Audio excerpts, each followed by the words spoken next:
Hello, everyone, and welcome back to RollPlay Swan Song. It's been, I think, 2 weeks since the recap episode. If you're not caught up yet, it's been like 3 months since we last played, so I don't know what the fuck you're doing. You are actually fucking up if you're not caught up. They are fucking up. They are fucking up. Wheat, talk to us about traffic. You know, I didn't believe him. I admit when I'm wrong, JP, Okay. and All I right. didn't believe him. I'm like, what? I mean, the Super Bowl, it's going to be in San Francisco. Like, really? Is that like, you know, it's gonna fuck up my commute and stuff? Is that really possible? Like, what are people on the outskirts and then coming in? Yes, they are. They're everywhere. They NFL, man. There's the NFL experience. There's the fucking Super Bowl city. There's fucking I'm hearing, and this could all be, you know, just like the buzz rumor or whatever, but I'm hearing like people are paying thousands of dollars for Airbnb rooms for a night, and Sounds like about right. high thousands of dollars. Yeah, like wow, I've never experienced this before, man. Remember, I'm from Nebraska, and the Super Bowl doesn't come to Nebraska, guys. So, you know, yeah, when there is a Nebraska football game, a little known fact is that the stadium itself becomes like the third largest city in Nebraska, but that's about it. That's that's when you go shopping because everyone's at that fucking stadium. Sure. The game's not even in San Francisco. That's the crazy part too. They're just there to congregate. Yeah, The that sounds not fun. stadium's like it's like a 45 minutes south of San Francisco. Oh. Yeah, but there's so much shit happening, you know, in the city. So there you go. That's what you need to know about San Francisco when the Super Bowl is less than 50 miles away. Yeah, From San Francisco. that sucks. Are you even going into work tomorrow? What? Are you Of like going course. into work every single day, so you're just gonna fight it? Yeah. I'm a warrior, JP. Passion overwhelming. Yeah. Battle time. Exactly. Okay. Exactly. All right. Anything else, Wheat, that you've been up to? You weren't at PAX. You were on a cruise with Geoff. You guys can talk about that a little bit. Oh man, I mean, like, which story do you want to hear? I'm sure the best story is probably better told by Geoff than it's told by me. Only because, you know, Geoff, do you know what I'm Which what I'm one? talking about? which one? I seem to recall that you were just talking about passion overwhelming. You know, there's a little balcony moment. Yeah, that is the best. Marcus had a little bit of a triple rainbow moment in time where, like, this guy, man, there's a few things that get him really excited. I found out that he fucking loves beans. He loves celery. Okay, and it was like, yeah, we were like at these super mega restaurants, which we'll talk about in a second. Well, you went to Remy, which is what I want to hear about. That was amazing. But Marcus is just, he's got a lot of passion in that man. But one morning I woke up and I hear, Dolphin! Dolphin! Dolphins are out! Dolphin! Dolphin! Just losing it. But there was no, like, I thought someone was dying because it was just so, it was the most, if you ever heard someone snap mentally, that's horrifying. That's really scary. That was not what this is. This was a man not caring. Just like, he's just like burst into flames of happiness and joy. He's like, Dolphin!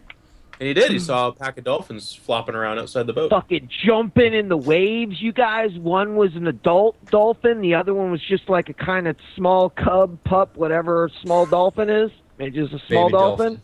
Baby dolphin. Thank you, Steven, the expert on dolphins. I've been on 3 cruises and I've stared out into the ocean. I've seen some fucking flying fish, and that's like whatever. Boring as shit. But like, I was out there, and this is what really got me going, is that I was sitting on that chair going, I'm fucking staring out in this ocean, and I'm never going to see a fucking goddamn... What's that? What? Oh, fuck! Dolphin! Dolphin! There's 2 of them! There's 2 dolphins out... Fucking everyone ran to the veranda. Don't forget about that. Anna was a little bit sick, and she was like, I don't care how sick I am. I'm going to go see these dolphins. And Dolphins gave us a show, man. It's Well, there you fucking go. awesome. That there was worth the price of admission for me. It's awesome. There was plenty of other things, obviously, but that was good. My only other story, and then whatever. I'll shut the fuck up. We took wave runners to Stingray City, and Sounds like a horrible Yeah, place this sounds to go. like a fucking- I would stay Man. way away from that place. First, they're standing on a reef in the middle of the ocean. So they're standing in 4 feet of water, but everywhere around them is just the fucking ocean. yes, yeah, It's horrifying. fucking awesome. And I mean, especially people who have watched my stream before, like they know water just fucking horrifies me in video games. So people were like, how is it, how do you swim in the ocean? I really don't know where the mental disconnect is there, but it's been great. We went out on our wave runners to Stingray City with no shit, like anywhere from 1 to 3 to 6 foot waves. It was just all over the place. And I've done wave runners on the lakes and rivers, and I have never experienced anything like that, which normally you could totally not a big fucking deal. But when you just have salt water like fucking blasting into your eyes and they sting and you can't see and your nose is running and your throat is starting to swell and it's horrible. It's like, wow, this is a totally crazy experience. But the thing that topped it all off is, of course, watching, actually watching my wife and even Jeff's wife and like just totally freaking out over the amount of stingrays there were. They had every right to. They were fucking everywhere. It was crazy. How many? How many are we talking? Like, paint a picture. Paint a picture. So at any given time, these giant waves would come up, and again, these were like 6 foot, 7 foot waves that would just like roll through Stingray City. The thing is like when it's calm, you just stand there. And it's all good, right? Like you can avoid them, or that you're not actually even supposed to avoid them. Like just let them do their thing. They're just going to swim by or whatever. They're not going to try to eat you or anything. But when you're in a giant wave that fucking picks you up, you damn well might land on a fucking stingray, right? Because your feet aren't planted on the ocean floor anymore. So like it became like suddenly everyone just like grabbed onto someone else to try to like create some weight and just kind of ride out the wave. And so around you there would be 10 to 12, and a big wave could bring 20 around you immediately. Jeez. And they're huge. And these are like not little ones. small. Yeah, these are like these guys to like these guys, just fucking monster. It's awesome though. I mean, like they go there every day to be fed by humans who are like on cruises who just want to feed them squid. So they got the good life. They're not there to, unless you like kick They're not one there or to put a stinger through someone's heart. You know what I they're mean? totally not. Yeah. They're totally not. So to they're- end it all, Their whole thing. Let me understand here. So their whole thing is like you go and you stand on a reef, and a bunch of stingrays come and like hang out around you. Yeah. And they call this place Stingray City. Stingray City. I mean, it sounds like a Shadowrun bar, right? Some fucked Like, up shit. can we Nightmare. throw that into Mere Shades? Stingray City. Stingray I City. feel like we The should high noon train to totally steal that Stingray shit. City. So we're on our way back, and the two guys you're with, they're like, okay, let's go see some starfish. And we go and we see starfish, and they're everywhere. They pull them out, and what I don't. What was I that don't- it was- accent? they- where, it where was- was that person Let's you go just see some impersonating starfish. us from? He I was- assure you, that wasn't it. Well, All right, so after I was Stingrays, doing like a our Disney starfish, character, Adam. All right, I don't know who our I just guide don't was. understand. Yeah. They go. I didn't. Anyway, they're like, okay, we're gonna go, and they are starting to point over towards this giant storm that is like forming in right out there in the ocean, and Bart from High Res, if anyone knows who Bart from High Res is, if you ever met Bart, he's like, hey, can we just go ahead and drive through that? And the guys were like, okay, let's go. And my wife actually went like, he's joking, right? And we all just took off towards this storm, like right into the center of the storm. And when we got in it, you couldn't see anything around you. It was totally gray. It started raining, ice pellets, like it What felt the fuck? like horrible. But then once you started going, it was awesome. It was like warm rain, warm water, seawater in your face, 6 foot waves. Again, I I paid to like drive a wave runner to Stingray City, and I got so much more. So it was great. And we bailed in the middle of the ocean hard. It was fucking awesome. Jaws could have just killed me at any time. It was crazy. Nice. That They sounds should use fantastic. that as you're really, promo for the cruise. You're really Jolly selling me good. on this Vacation cruise, time. Wheat. I really want to go. Yep. I Yeah. feel like you guys are on board with me because this story is very funny from my perspective. Like Anna at one point was like, "Hey Jeff, do you want to ride ski-doos on this cruise?" And I was like, "Yeah, that sounds amazing. I love ski-doos." She's like, "Cool." Then we get on the boat and they're like, "So what are we doing tomorrow?" And Anna, I think, didn't want someone to say what they were about to say. They're like, "Oh, we're gonna ride ski-doos out into this reef, stand on it, and have stingrays swim amongst us." And I was like, "What?" I was like, "No, I'm not doing that." And she's like, "Honey, you already paid for it." I'm like, "Well, that's fine. I'm not like, we'll take the loss. That's a Jeez. nightmare. That sounds like an absolute fucking nightmare." So I stayed back and I read and ate food and just had this really lovely, relaxing time. And then they all get Everybody back. else. Yeah. They get back like they were survivors of an apocalyptic event. Like nobody was smiling. Nobody was happy. They were all like, Oh, I "Jeff, you made loved the right every choice." second. Well, you might have loved every fuck second, that. but you were tired as fuck. Oh, Like, I was. It was a everyone rough was day, sore, but it was tired. awesome. The girls were terrified because they did. And it's so funny, too, because it's not just that let's ride into the storm, and they all rode in the storm. The front guide stopped, went back to the back guide, and they talked in, Jamaican or whatever it was, and they're like, "Yeah, all the white people will die." And they're like, "Oh, yeah, maybe they will." They're like, and then they circled around the group and were like, "Stay in the middle. We will protect you." And Anna was a 10-year lifeguard, and this is actually, I love her to death, but and her brother and her best friend were all lifeguards. I was not a lifeguard, so there's been numerous times in our life where they get into uber serious lifeguard mode. They're like, "We are protectors of life," and this is one of them. Anna went back there with them and tried to listen in on what they were saying and what the game plan is, and has a very serious look on her face. And then for the rest of the ride, she rode standing up, uber serious, protecting people, "Put your face into the wind, we'll survive," just mega serious. So they all came back though, and everyone except for Marcus was like, "You made the right choice, Jeff. You would not have enjoyed that." It was rough.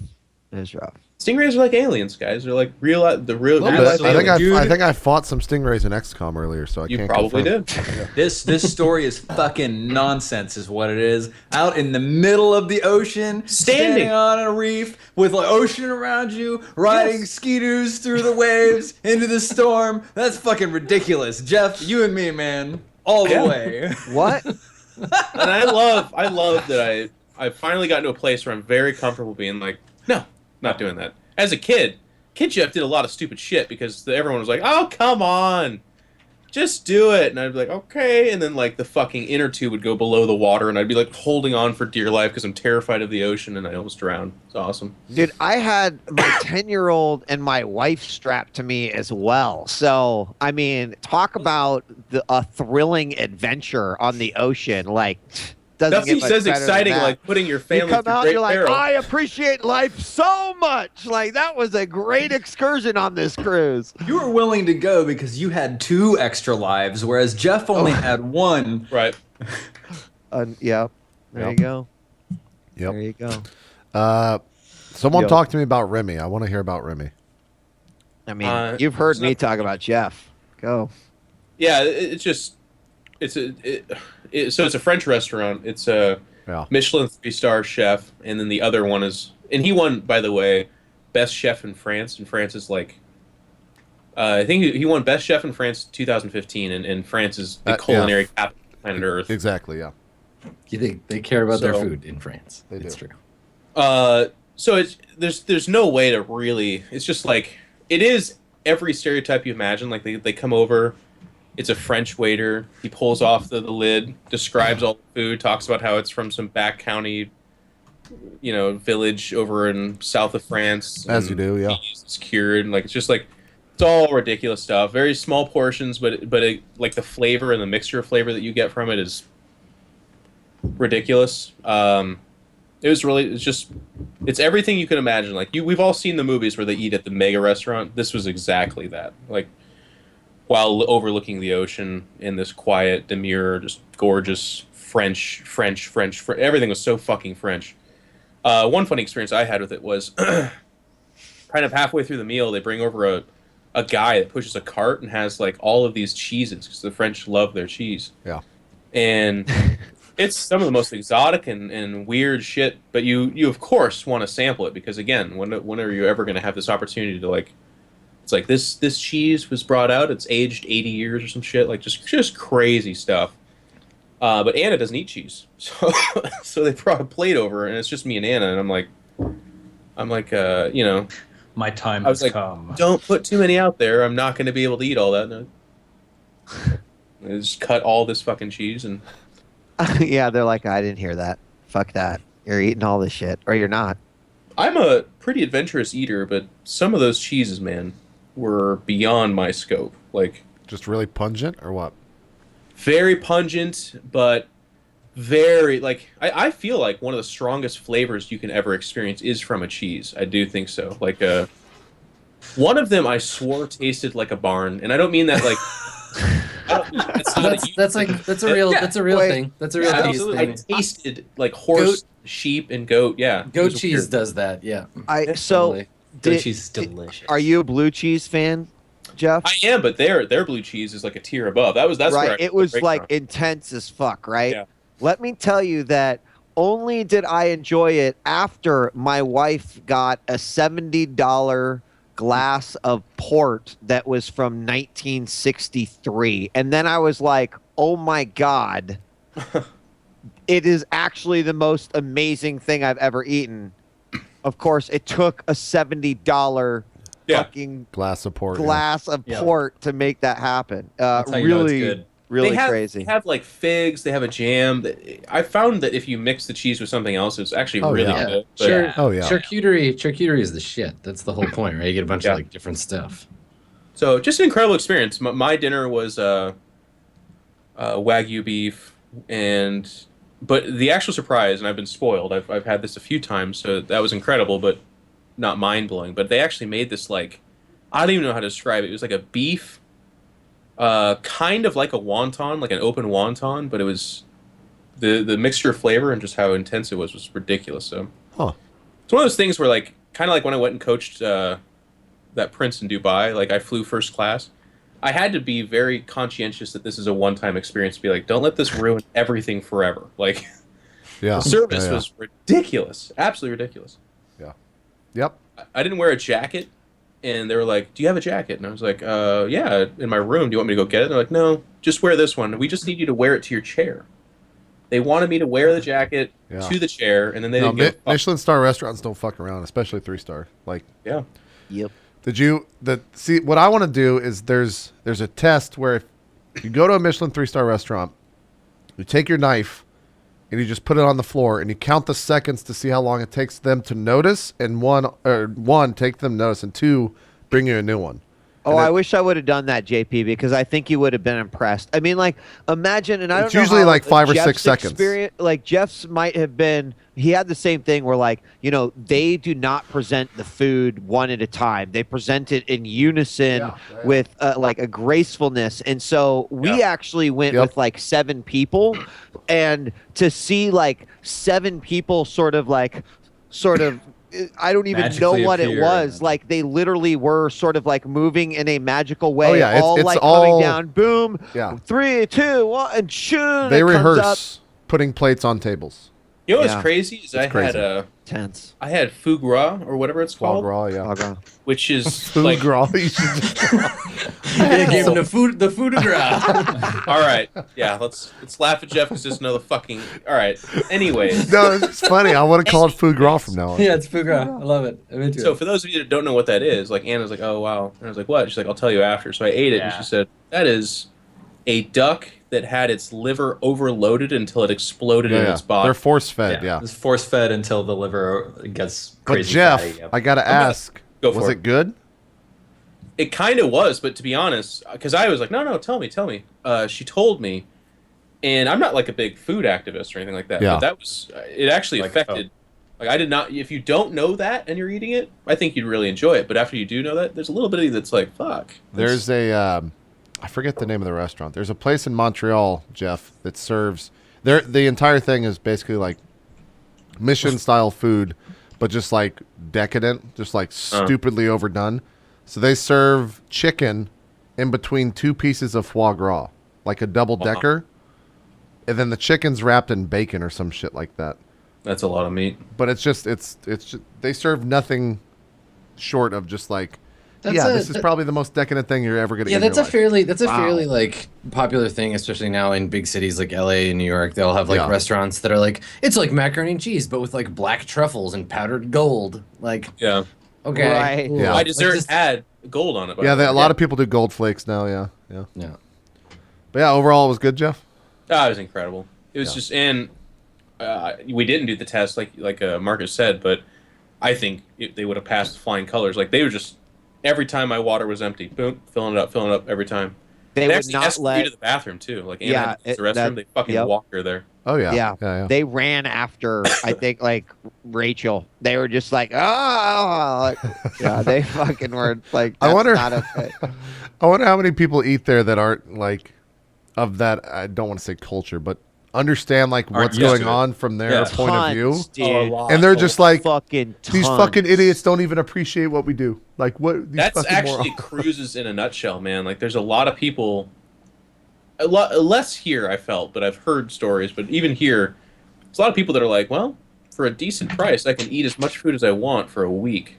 Yeah. And that's why they do cruises, man. I'm pretty sure. Yeah. By the way, Steven, the name of that place is Joe Beef. I'm sure you've heard of that restaurant. Yeah, You Joe should Beef go. is good. You should go if you Yeah, haven't been. I should go. I have never been. Yeah, and then go to Les Miac also in Montreal. Nice. You should go there. It's good. Anyways, you guys were on a cruise. That's what you guys been up to. Steven, Adam, and I were at PAX Hell yeah. doing the PAX South stuff. Yeah, we were. Watched a lot of the panel. Good job, guys. It was fun. Yeah, it was a good PAX. It was a lot of fun. Are you guys sick, Steven and Adam? Hell no. I was sick before, and by the time I like got on the plane to leave, I was feeling fine. I got all my sick out of the way. I don't think I'm sick, but I think that I just lost my voice and I haven't let it recover. So It was everywhere. keep talking. I'm everywhere gonna go that get my dinner. I was gonna say basically everywhere that we were, and I don't know if this was the same for you, Steven, but like it was loud as fuck. Like Yep. It if was you're loud as on the fuck. convention floor, you're talking to people. If you're like all the restaurants were loud, and then all the parties were super loud. And I felt Parties like were such an crazy loud. I just felt like such an Holy old ass man the whole time. Where I was just like, "This is loud. I hate this. Can we go somewhere else?" That was Like- basically most of my conversations at the And parties. end up fucking sitting in a Whataburger, being like, "That's better." Jesus Christ. Yep. I love hearing that, though. That's how I am, too. You know, Every it's. fucking event, they're like, let's go party and let's go to a bar that's super mega loud. I'm like, I want to sit in my I hotel. think. Yeah, I think the trouble is that the big parties don't have like side areas. This is why people used to smoke cigarettes, right? Because you'd go to the party and it'd be like, "This is so loud and awesome," and then you'd be like, "Let's go outside," and you go outside and have a cigarette, and you're like, "So really, what's going on?" Yeah. 15 Let's minutes actually later. talk shop. 15 minutes later, you're like, "All right, let's get back in there," and then it's all crazy party again. But now we know that she'll kill you, so we just hang out in the party, and it's like, "It's so loud. What are we gonna do?" But PAX South is a special place. It's cool. It was my first year. I'd never been to Texas before, and I feel like the PAXs really need to start like chaining themselves this way and shutting down the big ones and just opening new ones and just being the like 5-year PAX roadshow. Always being like a small PAX. Yeah, just like 5 years, 6 years, whatever max per PAX at any given time. Just move that shit around because it like having a PAX. How long has South been going? 3 years? 2 years. Dude, this is his second year. It was only the second year, and it was so nice. It was great. It was like it felt like a PAX, but it wasn't like Prime where you're just like, It was "Hey, what's chill. up?" It was much Can't move. smaller than the other PAXs I've been to. I've been to Eastern Prime, so PAX South was like much smaller. The floor was smaller, like there wasn't nearly the size of like a tabletop section as there was, but it felt somehow like way more personable and personal. Like there were like because it was smaller, there were more people there who would just like talk to you. I don't know. It felt chill and relaxed, and like I wasn't busting my ass everywhere. That's awesome. Yeah. I went in the it's first year. It's really nice. Yeah. Guys, two things just happened that are very important in my life. One, Twitter.com/WorldStar just followed me on Twitter, so that's really fucking cool. Oh shit. And two, I just ordered World Star. a brookie from Papa John's. I've never had one of these. I have no idea what that is. Looks like a pie. A brookie is a pizza cookie Oh. with brownies Read a brownie pizza cookie. as the like filling. Oh my god. So basically, each one of these is about 800 calories. I'm gonna have a good night. That's my night. You're gonna be too full to move and be so energized that you won't know what to do with yourself. Yeah, he'll just Exactly. be vibrating on the Exactly. floor. I like that image. Yep. JP up to 5 a.m. Chill ass playing JP vibrating XCOM, on the floor. vibrating out of control. Yep. Absolutely. Yeah. That was- so yeah. PAX South was good. I think I just submitted Adam. Since you reminded me this morning, I submitted Swan Song for a panel at PAX East. So hopefully everyone's Nice. going to PAX East. An evening with Swan Song, because that shit was hilarious, and I had Yeah. a great time. It was God, it was amazing. Yeah. It was like simultaneously fantastic and super awkward, and it was super great. I was really happy with how it came off. I think there's some great things that Adam and I will have to have like brain powwows about before the next panel. But it was super good. If you didn't watch the Roleplay West Marches panel from PAX East, or PAX South rather, JP, do you have a VOD on YouTube? Yeah, it's on YouTube. Yeah. It's on JP's YouTube. You should definitely go watch it. It was super good. Yeah, I've already got a Google Doc that says how to do a panel better than Steven with several bullets. Well, I imagine that you probably had that for a long time. I know it was how to do a panel. You were just and kind of now it says waiting. edition. Now it says how to do a panel. better. Jeff, Yeah, you would have yeah. liked this. Yeah. They passive aggressively and doublespeak started saying who's the better GM live on stage. That was so good. It took Adam so long to figure out what was going on. It was beautiful. Yeah. Once I realized though, it was on. It was good. Yeah, it was really good. Oh, I'm sad I missed that. No, I thought you did a good job, and I think the toughest part about that is that you had like 8 fucking people up on that stage. Like that's Yeah. Well, God, like when I asked, I was like, so how many people in this audience have never seen West Marches? Like I half know. the audience raised their hands. I was like, fuck. Yeah, that was we're weird. Like, dead. it was also cool, but it was weird because we didn't know how those people are gonna. That's Yeah, one of the reasons so- I saw that, and I was just like, "Good luck, Steven. I'm gonna go Did sit you down now." follow up Thanks, with JP. how many people are like were they there Doesn't it- just because it there's was role play? No, there's two words that answer that question. Dodger fans. I mean, that's kind of true. Ah. Like there were a lot of each, and I mean that I'm just picking on Dodger, but I mean that in terms of like each person on the stage had their own fan base. That's like, Right. I love all the stuff you do. There's a panel you're on. You're funny. I've I never love you. seen that I'm gonna show, check but it out. yeah, fuck it. Yeah, Totally. Because Yeah. I had a ton of Absolutely. people, I had a ton of people Absolutely. come up after the fact and were like, I never even heard about this West Marches thing before. That was really funny. Yep. Who are you I'd like- people? Where do I watch you? It was I really had cool. like 10 people come up afterwards being like, I've never watched this show. That was amazing. Yeah. That And I was like, holy shit. There was like common someone thread. on the JP subreddit who was like, I posted my thoughts, my like debrief of the panel, and then someone came on the JP subreddit being like, I've never watched the show before, and this was amazing, and now I'm gonna watch it. I think it's a lot of the Nice.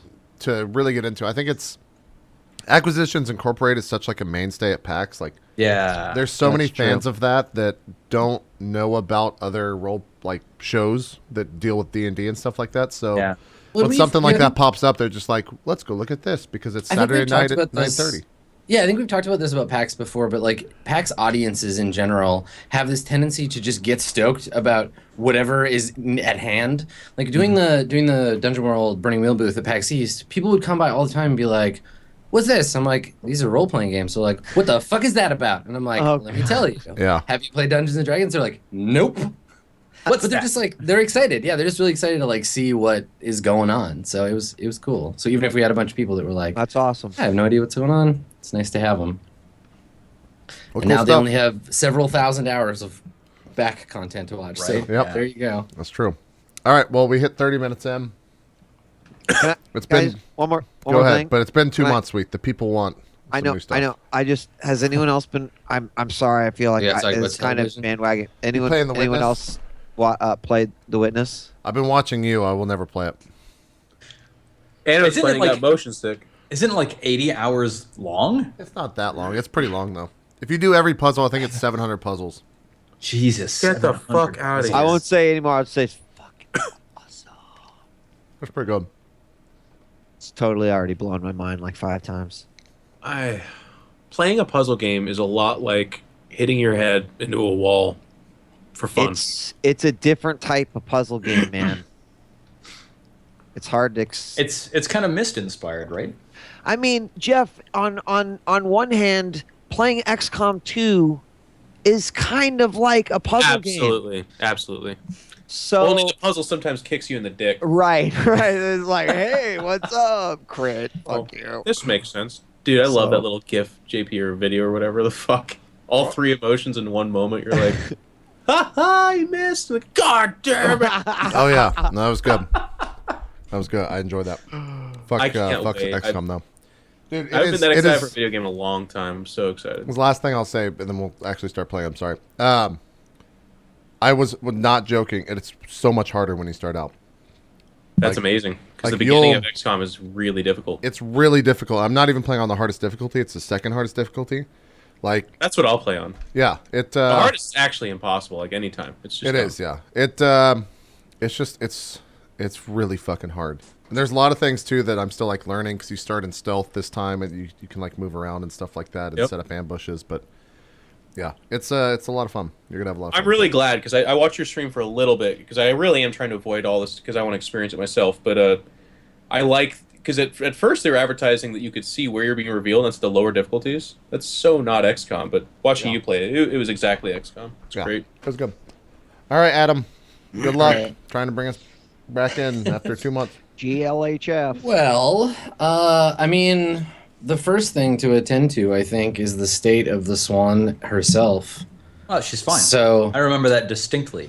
Yeah, I mean, yeah, this is great with the this would be the okay. We've been on the like whatever summer break, and we're returning to the show, and you know we get the post credits fade up on just the chaos and like blood stained floor and smoke and fire and screaming and like there's like an impromptu medical bay like erected over on the side. Yeah. Of the bay where the Swan Song was set up looks like a war zone. There's like obvious damage. It looks like there's been a fairly severe like bombing or something in this area, and the Swan Song is in the epicenter of it. You know, a lot of the debris has been cleared. Obviously, the area there's like you said, like a triage station set up. Though because this is Vinaya and it's there's no like charitable organizations on this planet. It's a pay as you go emergency center. I want to know where y'all went after that chaos after that happened. Like, did you try to go into hiding and like abandon the Swan Song, or like what's your bug out plan when shit goes this bad? I think Higgs primarily, but like kill everyone, else, right? like, That stands yeah, our way. do you just want to destroy the whole planet? Okay, Yeah. all right. So what's stage one of kill everyone on this planet? I think they just comes one at a time and we just kind of shoot them. Well, I think Okay, all right. Get out your d20s. Let's go. Roll to hit. Just you only have to do it like 8 million times. Wait. I think when things go this bad for Eric, he just like hops like a freighter to another planet, finds some small merchant ship, and signs on to work with them. So, you know. See you later, everybody. No, so the thing is, like, it's interesting thinking about a situation like this. Like, if a bomb went off in like a first world country, there would be like police and military, and the fucking FBI would be all over that shit. And in this case, though, there is no overarching planetary government. There's people who own this area. There are people who are injured and want reparations. Like, there's a lot of stuff going on, but it's happening a lot more subtly. It's sort of all under the surface. Nobody gets arrested because that's not really how it works. There's no cops. So you do have the opportunity while there's still like some chaos going on to affect an escape or to whatever. But like Higgs, you've been in bad situations like this before where things go south. Well, didn't we end last episode with Higgs reaching out to someone and saying send him or whatever? Yeah, like we were gonna go have a talk with. Basically, Pi had me at gunpoint, and Pi said like we need to do something, and then I said, well, let me introduce you to someone. And that's like right where we left off. So did that meeting happen? I think that Pi went to that meeting, but that you might not have been invited to it. Okay. Yeah, I think that Pi's body, the body that Piani made for them, went like got some information and went somewhere, and was basically just like, I'll be home when I'm home. The former bounty hunter, the warbots or whatever, are marginally or whatever they're under Pi's control, and so they'll serve you. They're not they don't have the full intelligence that Pi does, but if you tell them what to do, they'll escort you places and help you do things like lift stuff, and they're basically just labor robots right now. I'm actually curious. Does anybody have a cultural role that might tell us if we could like talk our way out of it, or be like, this guy was a bounty hunter who was trying to kill us, and so we killed him instead? Like, this place was kind of like a, America 10,000, right? Like super ultra freedom, everybody for themselves. Government's not going to mess with What's anything. the situation, Adam? Like, do they know it came from our ship? Are we under heat from the police? Only Eric right now. Only Eric knows the sort of true reality of the situation, right? So Okay. you created this improvised explosive psychic device in an attempt to attack Bowman, the bounty hunter Bowman. There was a mishap. It went off. The rest of the supply of crystals exploded in your ship. Blew a big hole in the Swansong. It just looks to the outside that either like a bomb went off in the Swansong, or it was attacked, or like something happened. But it's obvious, like if a forensics team gets in there, they'll be able to tell there was an explosion from the inside of the ship. So I just want to throw this out there before I guess we get too far. Is that like if there was even a notion that we would have to abandon the Swansong, then I would immediately be concerned with what is going to happen with Pi. Yeah. Or what I would need to do if I thought we were going to have to abandon that ship. Yeah. So I guess my question is like, does someone have like a safe house they go to? Do you go to Rajani and are like, hey, buddy, we need some help hiding out? Like, she's so helpful and friendly with us. Yeah. I mean, how As far bad as- is it? yeah. Like, is it extremely dire situation? In what What if sense? she ever fly again? Like, Yeah, the ship's infrastructure isn't like ruined. The spike drive didn't get damaged. Because if the spike drive had been damaged, that would have been like some ground zero, like nuclear explosion shit. But right. the crystal, the spare crystals that Eric had exploded. The shielded container is still somewhere on the Swansong, like it's in the cargo area. The ship itself is badly damaged enough that it can't leave. I mean, you wouldn't even want to like take off, right? Because you don't know what kind of subsystems are still functional. It'll There's a never big gaping hole in the side. Yeah, it has a huge asshole on the side. You can't make it. It's not space worthy. It's certainly not even sky worthy. The other systems, you'll need to like look at them and check them out to see if they're damaged. Getting them to a trained mechanic to have a look at that would be a way to know. But from the outside, it looks pretty damn fucked up. There's also the question of Bowman's ship, the Fulminate blade. It's shut off. It's in some kind of like self-secured shutdown after Bowman's death at the hands of the robot Pi.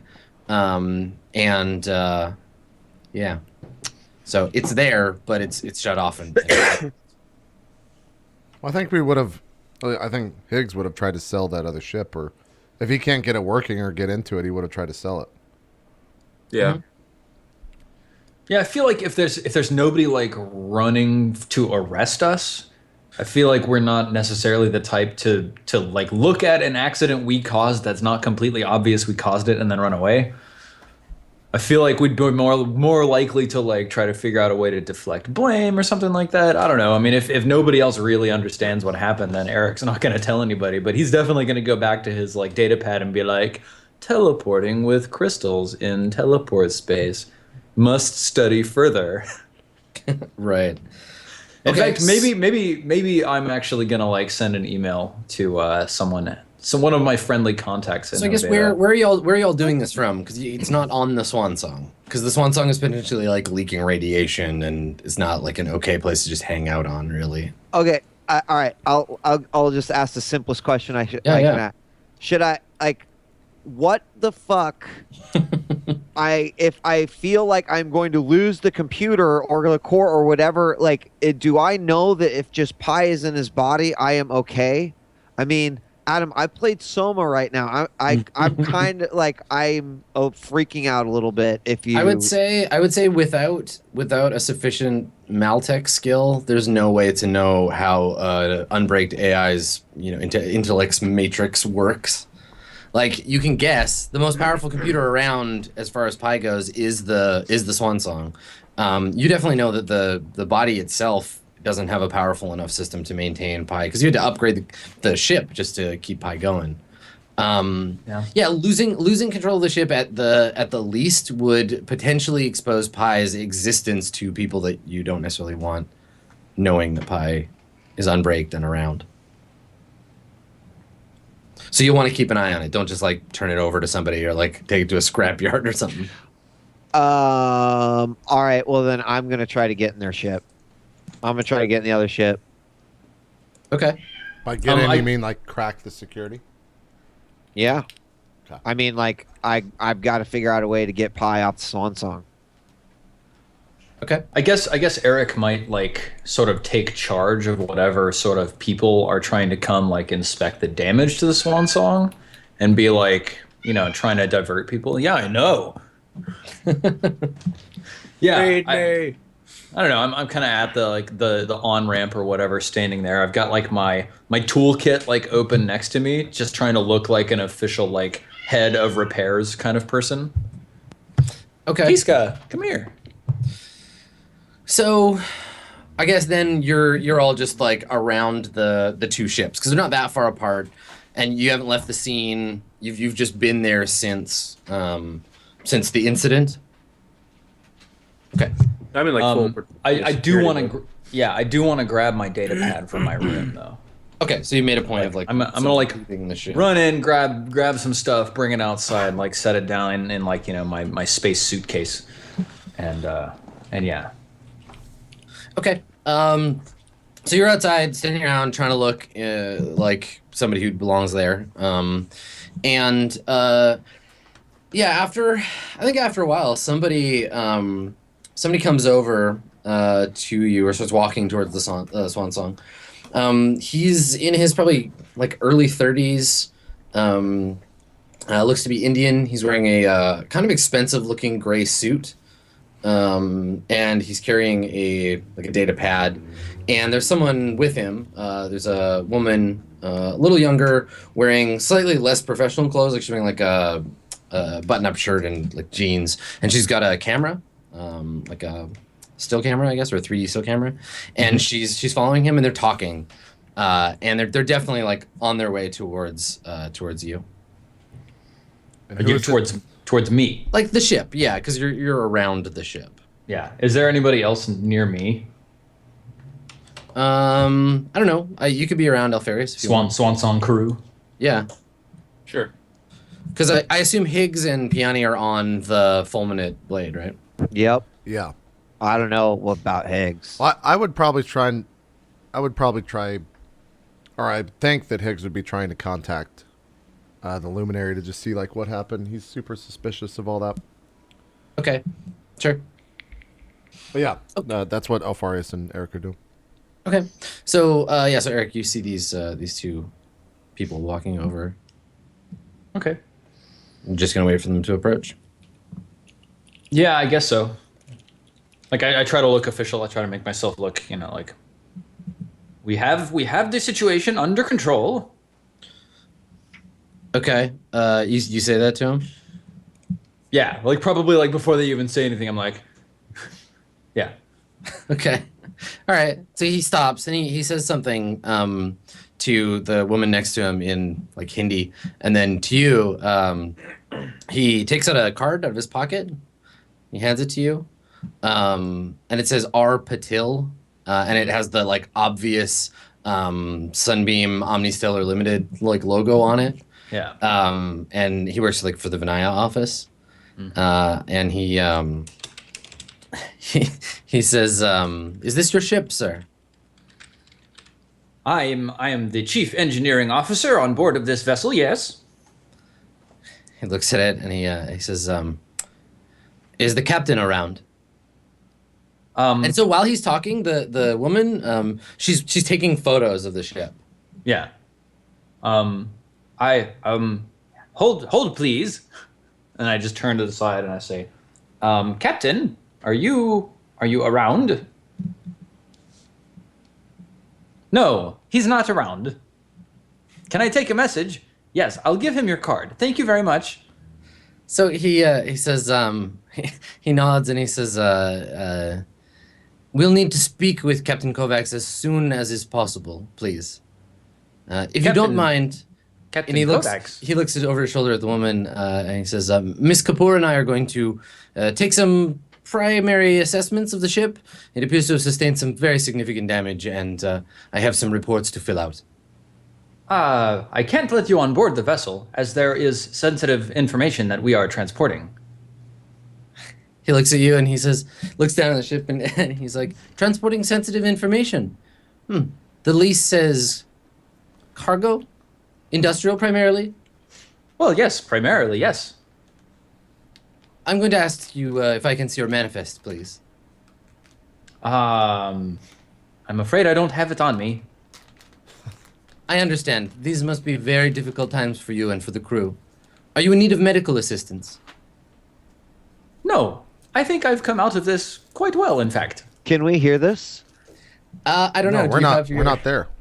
Yeah, Yeah, you're not, but the two of you even aren't over- there. I'm not like Okay. open broadcasting. When I Okay. tried to like call out for the captain, Okay. it's just like, okay. Well, I mean, just I know it's been a long time, but I guess just like a, an OOC to Steven, but like I'm pretty sure I hacked real hard to create a fake manifest. So yeah, I yes, don't remember. Yeah, okay. Yeah, I mean, to get Yeah, on this Eric- planet Eric's and like- land. okay. Yes. I think I remember that. Yeah. Yeah, I mean, sure. Eric still doesn't want them on the ship or messing with anything really. Okay. Okay. So yeah, so what do you say to him? He's like, "Do you need any medical assistance?" You're like, "No, we're fine." Yeah, I say, no. We have recovered adequately from the damage to our vessel and to ourselves. The photographer says something to him in Hindi, and he turns and then looks at you and he says, "One moment, please." And he walks over to her, and they're like very intently like looking up underneath the carriage of the ship, and she's pointing at something, and she's like pointing something out to him, and he looks at her and then looks at the pad and looks at her and shakes his head and like clucks his tongue. Yeah, like looks back at you and then looks at her like he wasn't looking at you. Can I see what they're looking at? Like, if Yeah. I sort of sidle over and I'm like, Sure. Yeah. Yeah. Okay. So you wanna wander over there? Okay. yeah. Yeah, they're looking at some obvious hack job. Maybe you knew it was there but didn't get a chance to like do anything about it. The landing gear on the ship on this model tends to deploy quite slowly, and someone has bypassed the hydraulic limiters so that they like just drop out at full speed. Right. It lets you land a lot faster, Yeah. but it's definitely not like it's an aftermarket adjustment. And you can Right. see from this Yeah. distance that like parts of it are like taped together, like there's hydraulic cabling with tape. Mhm. Yeah. Um, I shake my head and I sigh and I say, the previous mechanic was really no good at all. How long have you worked on this ship? Oh, I've been on board the Swangsong for how long has it been? Right, like it's been several months. Yeah, for the last 6 months. Yeah, he shakes his head and he says this, and he points like over to another like change and like another thing that's like some aftermarket thing. And he looks at you and he says, "None of this is covered in the paperwork. I'm going to have to speak with Captain Kovacs as soon as possible. Please let him know that I was here. You have my card." Yeah, I nod, I say, yes, I understand, Mr. Patil. Now, of course, as the chief engineering officer on board the Swansong now, I am in charge of all major repairs to the vessel, and I have been working very hard to undo some of the aftermarket adjustments that were made by the previous mechanic. I'm just as disappointed in this as you are. He looks at you and he says, "I understand how you engineering people like to get attached to your ships, but I think it's important for you to recognize that," and he like looks at it, "in whatever shape it is in, technically the Swansong is still our property. Now tell your captain to call me, please. We have some very uncomfortable conversations to have." And, Yes, of course. He turns and he looks at the woman, and she nods and he says, "All right, we are done here. Please do not leave the system." And he looks up at the ship and then looks back at you and then he's like, "Never mind." No, of course not. I'll have Wilhelm call you right away. What did you say? Um, He looks at you. The I'm captain. sorry? I'll have him call you right away. Ah, yes, of course. He looks around and he says, if you decide you need to repair the ship, we have facilities. I'm getting ahead of myself. Have a good day. And he kind of like bows to you and walks away. Thank you. You too. Okay. So you're left alone with the still smoldering ruins of the Swangsong. Meanwhile, I guess over on the Fulminate blade. So the Fulminate blade is in. It's essentially like the power core has been unplugged. Like it's just dead. Like all the lights, everything inside. You have to use a flashlight to get around in there. It's been going through like cascading shutdown basically since Bowman died. So by the time we catch up with it, it's like just on the tiniest emergency power as it's running the system that's shutting the systems down, and that's all that's left. Well, Piani, what were you looking to do on the ship? Well, my thoughts are that if we potentially have to bail on the Swan Song, that we should consider what we might have to do to take this over. So specifically, I was probably interested in the computer systems, and suppose we just have to figure out how to turn it on in the first place. So we have to turn it on. Hicks, don't you know how to do that? You're a fucking ship captain, aren't you?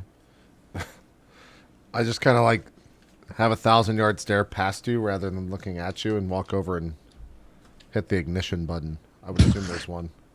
Yeah, just Because it's that simple. yeah, it doesn't do anything, but clunk. Then I'm out of ideas. I don't know. I don't know what this is. Pi was. Have you seen Pi around at all?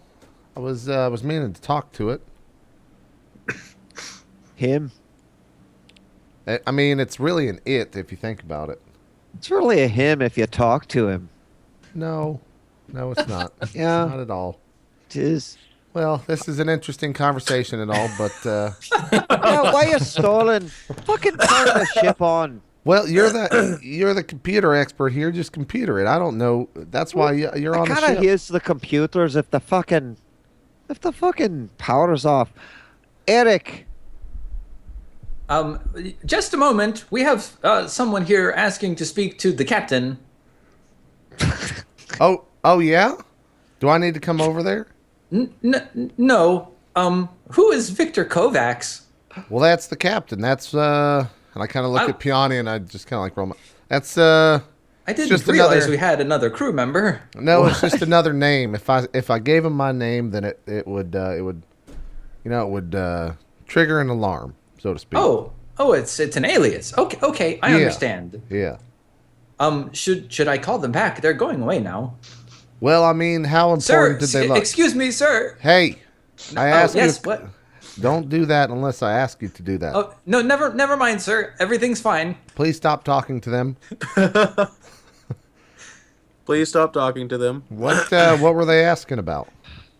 Oh, they're from Sunbeam Omnistellar. They seemed to have questions for Captain Kovacs about the Swan Song, and they said that it was technically their property. I don't know if that matters at all. I mean, not really.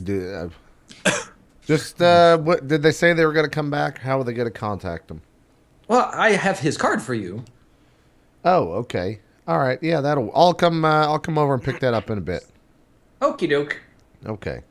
Good talking to you, Eric. And I just roll my eyes at Piani. I turned to Alfarius. I like Mr. Higgins. Eric, He's your a friendly com's man. still on. Please turn it off. Click. Eric and Alfarius talked for a while about how much they like you. Yeah. Great. And I have a conversation with Piani. I'm just like, well, how are we going to turn Pi had this ship working before it disappeared. what? Yeah, no, had the ship was responded to. He was running diagnostics on it. It seemed to work, but I think maybe he, I don't know, put a hex on it or whatever those people do. Well, I can't contact Pi from where we're at. I see. Right. Yeah, Right. no, all that happened, and this is where like things are starting to get a little weird with the Pi body thing because Pi is still the Swan Song. You just call it Swan Song and be like, hey Pi, what's up? Okay. And you, Higgs, you meant that Pi was messing with the Folsom blade? The Folsom blade. Yeah. Fulminate. Fulminate blade? Yeah, as far as I remember, he Blade was. is- So. it's got a Well, real did I foamy know feel that, to it. though? No, I think that was information to you. Like new information, rather. Then, like, I guess I'm like, what the fuck do you mean he was messing with the ship? Well, I don't know. Before when all the stuff was going on, he was over here and we were talking, and he controlled those robots, and you know. You notice one of the like bots because they've kind of just been like hanging around. One of the bots like turns its head and looks at Higgs. Yeah. I think there's this like moment where I kind of look at Higgs and then I look around the ship, and in sort of this like I can't believe I'm doing this face, I'm like, Pi? Like saying it out loud to see if the ship would just respond to me. Your comms responds. You get a signal like a reply from the Swan Song. Okay. Yes, Piani. Okay. I think there's like a kind of sigh of relief, and I'm like, Higgs said you're controlling the ship here. Well, no, I said that he had one time had control. I don't. No. I mean, you might know how to turn it on. Well, that's true. Yes. Oh, yes. The systems are mostly shutting down. If you can get to it in time, there might be a failsafe. I'm You sorry. need to be like an engineer, like smart, like Eric. Not like Higgs, but someone who can, knows what they're doing with the ship. Unfortunately, the only person I can think of that would fit that capacity is dead. I think you might be able to do an okay job. One of the computer terminals in the subsystem should still be active. Check your pad. I've sent you a map. Okay. I check out the map. Okay, yeah, it's a blueprint of a similar ship, if not the exact same ship. Okay. It looks like the Can I terminal just- it looks like the terminal that Pi's highlighted is a maintenance terminal. You can get to it by going like you have to get under one of the bulkheads. There's an emergency hatch near the back. I guess I look at Higgs and, do you want to come with me? Well, I mean, are you what? Yeah. Okay. Sure. I don't know why, but yeah, I'll come. Okay. You lead though. I lead. I wouldn't have it any other way. Okay, yeah, you follow the map into the back. There's like a closet. You like open up maintenance closet, and then at the bottom there's a hatch in the closet with like the black and yellow striped lines, the like caution lines, and then a little hinge you can pull up. Okay. I pull on the hinge. Okay. Yeah, you give it a pull. I need you. You have a psychic power that warns you preemptively if you're about to be harmed, right? Yes, I do. Yes, I do. It is Okay. called. So Fulminate. maybe this is a good part to go to our first break where we see Piani like reach down, grab the handle and pull it, and then suddenly there's the like sort of like psychic effects. The edges of the screen blur a little as Piani's like, wait a second, this is not good, and then it fades. We get like an intense like string stab. Wait, and then it goes to break. we don't get to see like what actually the outcome is. No, Not until after the jump. Back. Yeah. Fuck. Let's just say We gotta just, fuck YouTube. just use this break to roll your character now, Marcus, and then we'll just Yeah, just get a new character. Already got my not rolled, but already know it won't take long. There you go. Won't take All right, long. let's take our first break. Come back. Still got 2 hours left to go. So we'll get over more role play Swan Song coming up right after this. We'll see you guys then.